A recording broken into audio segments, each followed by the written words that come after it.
Welcome to another exciting edition to Grove City Hockey Presents Hockey in our neck of the woods, and you, sir, were a very talked about person towards the end.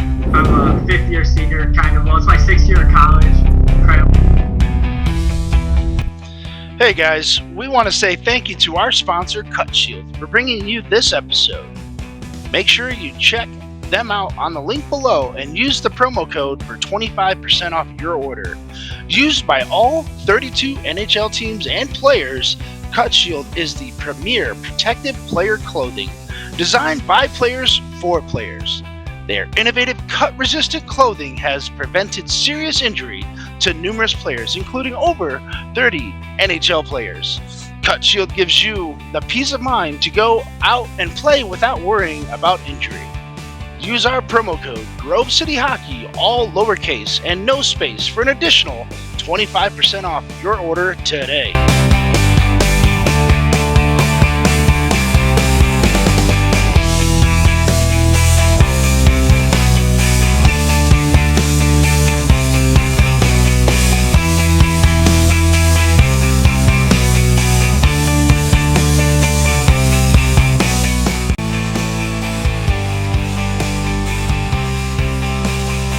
Welcome to GCA Podcast, everybody. I'm Ben W. Stock, and with me is a very special guest all the way from France.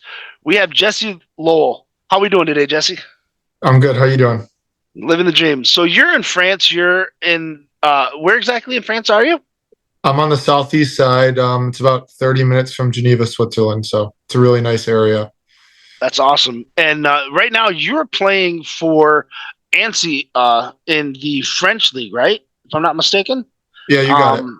Yeah, so tell us a little bit about playing in France right now, because right now it's, we'll backtrack here in a few minutes. But yeah, so tell us a little bit about that.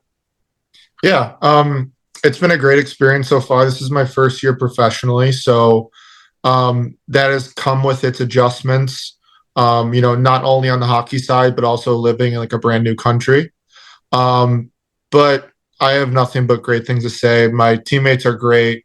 The hockey's very competitive. The city's great. We get a ton of fans. There's tons of things to do in the city. So I'm really fortunate that I have this opportunity and that it's also been a great experience so far. That's awesome. Now, do you guys have a lot of games throughout the week, or do you guys have just a couple games? Yeah, so that's definitely been one of the obstacles. Is it's only an 18-game regular season, and we play one game a week on Saturdays. So, okay. I kind of like to tell people, if what you're looking for is kind of a good experience with a little bit less hockey, this is kind of the perfect spot. I would definitely like to be playing more games, but I'm just kind of trying to, kind of face the reality that this is what I have. And, whether that is getting in, extra reps in the gym or trying to utilize practice time to better my game. That's just kind of how I approach it because, playing in the States, you're playing 2-3 games a week. So it's definitely been a bit of adjustment, but. Yeah. Well, so now take us back to the beginning. What got you into the sport of hockey? Was it like something you had always kind of been gravitated towards? Was it something you picked up a little bit later on in life, or, let's go from there. Yeah, I started when I was about 3 years old. My dad and my brother played, so that was kind of my connection to the game. Obviously I don't remember it at that young of age, but my dad said I always loved skating, and I'm sure just seeing my brother play helped me a lot. I know with my brother's kids, the middle child kind of sees the older one skating and then tends to gravitate towards the ice as well. So I'm sure it was a similar situation with me and my brother. Yeah, that's cool. I took my son skating for the first time ever. Ice skating, that is. He's been roller skating a couple of times, but he was like, "All right, Dad, let's get my skates on. I want to go skate." Yeah. So I get them all tightened up, nice, and then I go get my skates on, and I turn around. He's already out there on the ice by himself. So this kid has no fear. So hopefully that kind of carries on, and we develop something pretty cool to see. Yeah, that's awesome. But yeah, so now take us from that time on. So you started out in ice hockey, obviously, right? Yep. And then when did you kind of transition to playing a little bit of roller? Like how did those two gel? And has roller helped your ice hockey game? Yeah. I would say like I was your typical ice hockey player, like rollerblading in the backyard and stuff growing up. I got intro to inline hockey my sophomore year of high school. My brother lived out in LA, and he was playing a ton of inline out there. And he took me to like get skates, and like we played in the game one night. Like it was super cool. And then like the next year, he ended up moving back to Chicago, got us signed up for the men's league there in one of the cities in Northwest Chicago, and we played like once a week, and it just kind of took off from there. And I love it. I mean, I played kind of just like those men's leagues in Chicago for a few years, and then when I went to U of A, I met Tyler Shetland and Jared Overland, who I'm sure you know, and they kind of got me into the tournament circuit. And I kind of had my first experience with the pro circuit last summer, so that was really cool. But yeah, I love it. I think it's great for ice hockey, just with IQ and kind of how the game of roller is a little bit slower. I think that helps me a lot on the ice because you need those moments where you need to slow the game down and just kind of utilize your IQ, utilize those skills. So I love roller from that point of view, and just how it makes my hands much better, and just my overall vision for sure. Yeah, I was listening to Spit and Chicklets the other day, just like an excerpt with Pat Maroon talking about how he hated ice hockey, and all he wanted to do was roller skate and play roller hockey. But it's cool to see that you're able to utilize both skill sets. You're clearly chasing a dream and having fun with it, and it's paying you, which is something that not a lot of people in the world can say that they have an opportunity to do. And you get to do it in another country. So not only do you get, and probably one of the finest places in the world to eat, high quality food, which is in France. It's pretty cool. Yeah. It's been a great experience. The food is awesome. Yeah. Have you had any escargots yet? No, I haven't had that. What I've really noticed, like, with the food here is like their pastries and like that deli type food is phenomenal. Yeah. But I haven't had like anything French cuisine that stuck out a ton. I did like fondue, which was pretty good, but I really noticed like the bakery stuff is really fresh and really good. Yeah, the French bread is magnificent. Phenomenal. Yeah, it really is. But yeah, so now were you on the Champion Wheelers team this past summer? Yeah, I was. Okay. Yeah, that's awesome. You guys had a pretty good tournament run this year. Yeah, we had it was great because, like, for me, we got a lot of experience. We started with Wish Cup, and then we did Narch 24s, Narch Pro, and State Wars. Yeah. So for me, just being like my first real pro tournaments, like it was good just kind of get that experience under my belt. And like, even first game of like Wish Cup, like it was so heightened because it was like a pro tournament that like I almost felt like I was in like a real like intense competitive hockey game. And like it's nice to get that in the summer and get that competitive edge. And I'm just looking forward to next year, just kind of like having that experience already, knowing like, okay, I could calm down. Like I've been here before. I know what I'm doing, so to speak. So yeah, it was a great summer. Yeah. Tell us a little bit about what that was like, because your first time, you are a bundle of nerves. I remember my first pro game, and then playing with Etan was brought it all back to, again, I'm like, oh man, I get to play with this, the hottest new sensation in roller hockey, even though he was already building his brand out in California. It's the first time the Midwest had seen anything like that. You know, and I had played against Pat Lee, and I played against, you know, Andy Billheimer and Mike Francis and stuff like that. And then those two, Andy and Mike ended up being teammates of mine. You know, so skating with them in practice and then skating with them in games is one thing, but then to, you know, have, you know, essentially Etan, which was almost like roller hockey's first, you know, superstar at the time, because he just became a sponsored athlete by Reebok. Coming in, the hype was there. Everybody's talking about him, and I'll never forget it. He draws everybody to him. I'm in front of the net, and I'm not expecting it. He passes me the puck. I bury it. Thank God. But it was one of those things where it's just like, okay, man, like now it's time to flip and play the game. And that's when you knew that you had a consummate professional. Was like, hey, he's there to make sure that make everybody better and elevate everybody's game. And you know, so and you're taking that same approach too, because now you're able to go, okay, I can settle those nerves down. Now I got to do what I got to do. Yeah, 100%. Yeah, we played Palma in Narch, our last seeding round game, and I mean, like, I obviously have never played an NHL game, but like that's what it felt like. Like there's a ton of fans, and like the way they move the puck, how fast they are, and like they play really hard.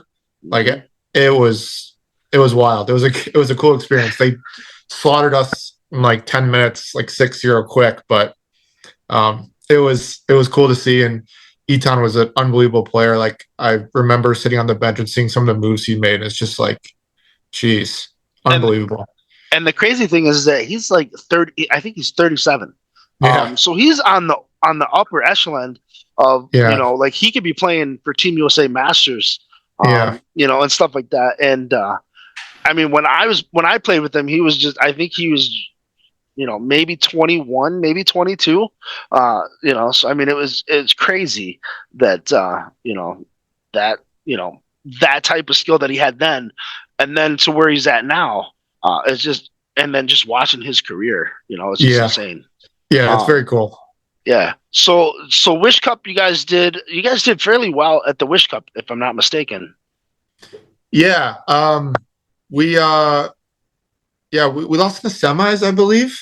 Yeah. Yeah, to a good team, I remember. With John Shivo and a couple of those guys. Yeah. Yep. Best shift. Yes. Yep. Yeah. Yeah. Yeah, because I think they ended up taking on Philippe Forsberg in the finals, I believe, if I'm not mistaken. Oh, okay. Yeah. Yeah. So. Yeah, I don't remember exactly, but yeah, it was a good tournament. Yeah, it so long ago. I know I did an episode on it, and some, you know, sometimes some stuff it sticks, some stuff doesn't. But then you guys had a chance to play at Narch and State Wars. Can you tell me, you know, because you had quite a few games in, what was some of the things that stuck out to you in playing your first year at the pro level? Yeah. I think, you know, the main thing I pulled away from just playing at that level is just how much the skating is separated between your average player and your good player. And, you know, this is something we talk about, me and Tyler Shetland, with like our guys at Arizona who don't play roller. And I think naturally ice hockey guys, and it not in a bad way, but there's kind of like an ego, like, oh, I could play roller hockey because I play ice hockey. Mm-hmm. But it's like, it's a whole different beast if you're playing at a competitive level. Like, sure, an ice hockey guy who's never played roller could go out to a men's league and be okay. Mm-hmm. But it's like, if you're playing with guys who know how to stop and really know how to play the game, it's like you will fail.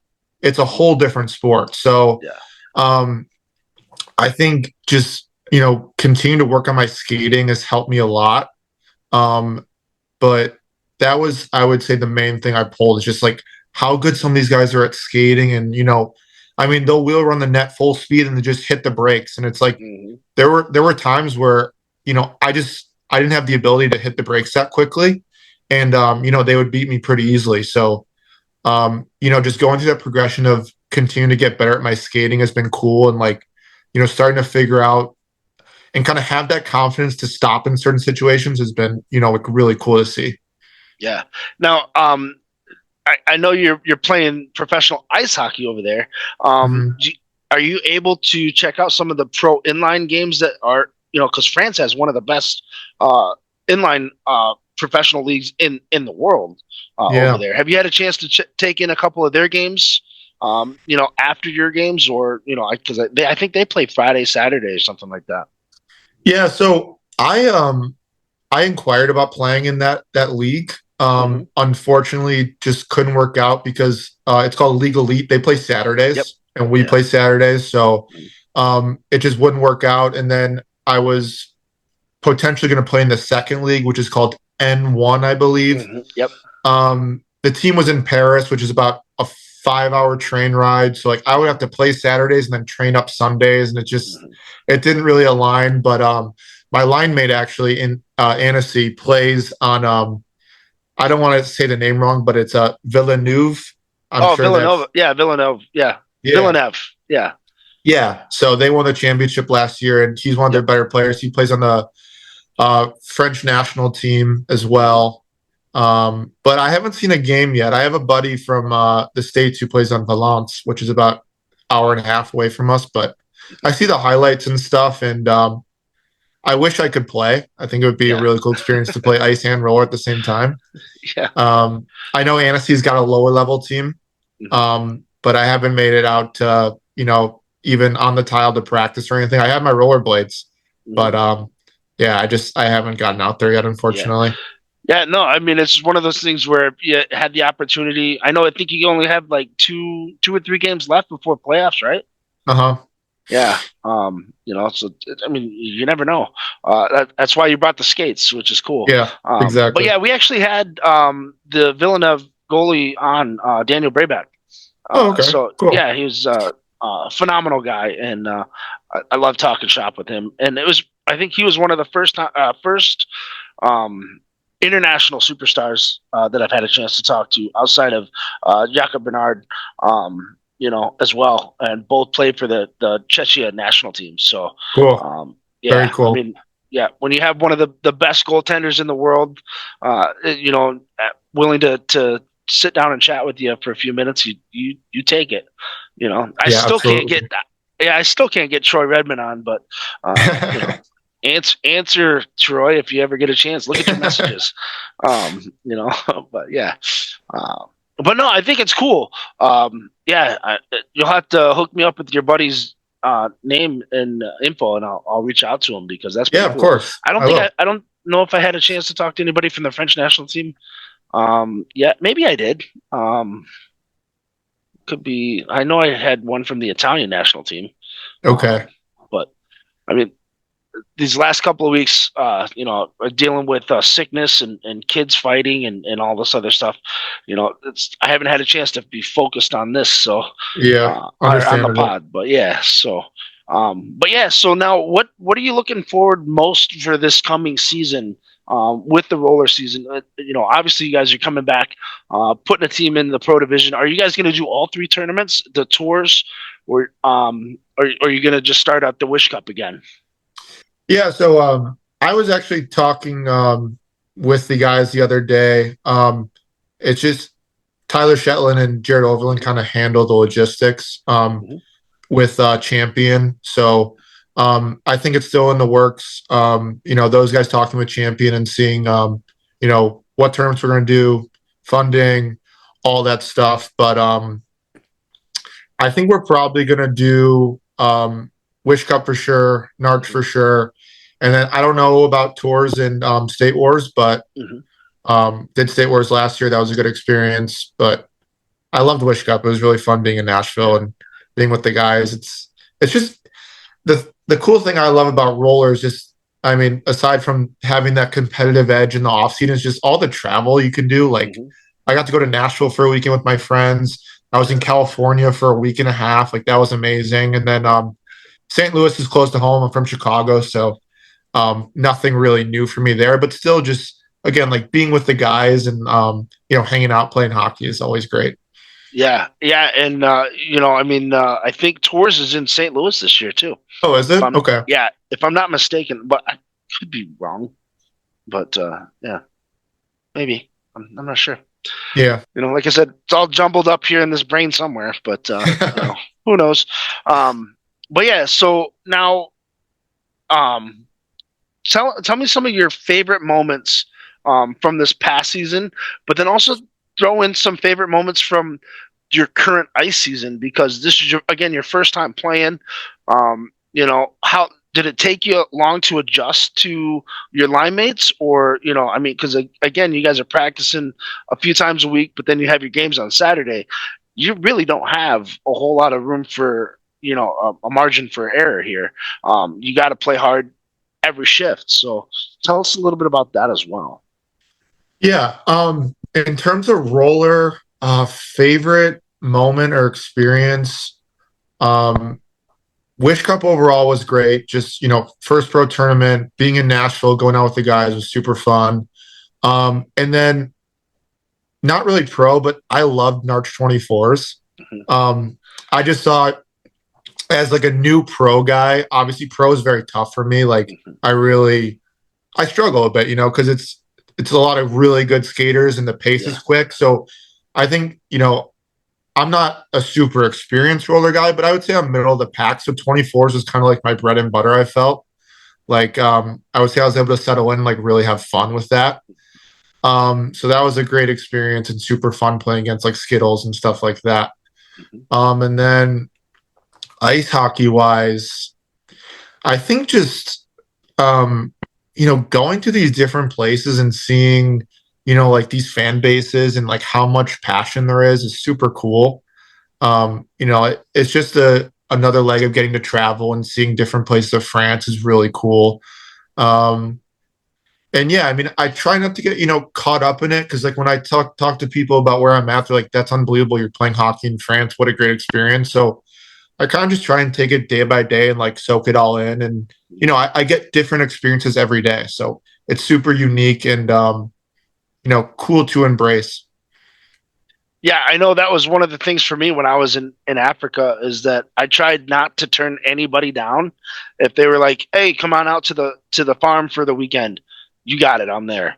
And then if I was already busy, I'd be like, I'm already scheduled for, to be here. How about, is there a chance for another opportunity? And I was always grateful and always, so yeah, I get what you're saying, because it's a once in a lifetime experience. Hopefully it's not for you, that you're able to do it again year after year after year.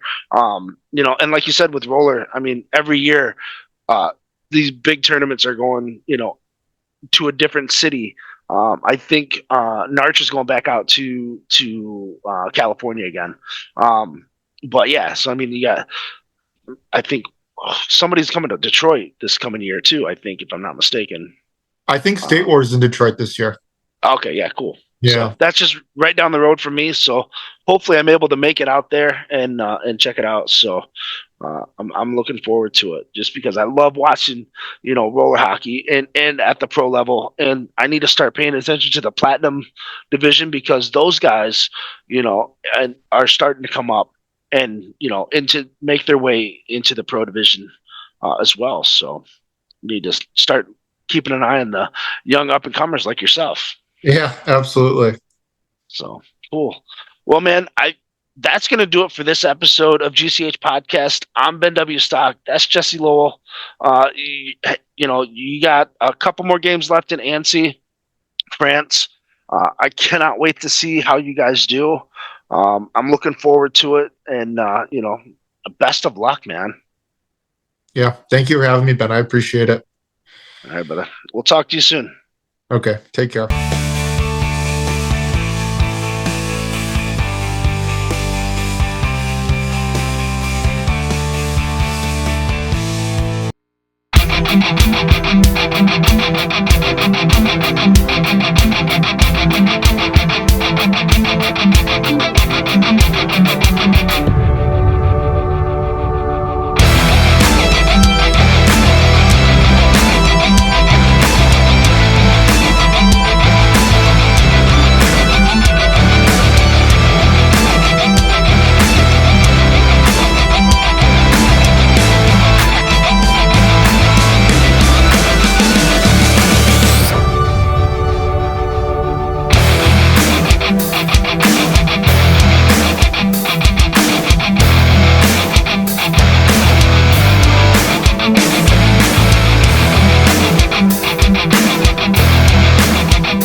That's going to do it for this episode of GCH Podcast. I'm your host, Ben W. Stock, alongside Chris Greco. Thanks for tuning in. Please make sure you like and subscribe on all our platforms on YouTube and on Spotify. We'll see you guys on the next episode. Cheers.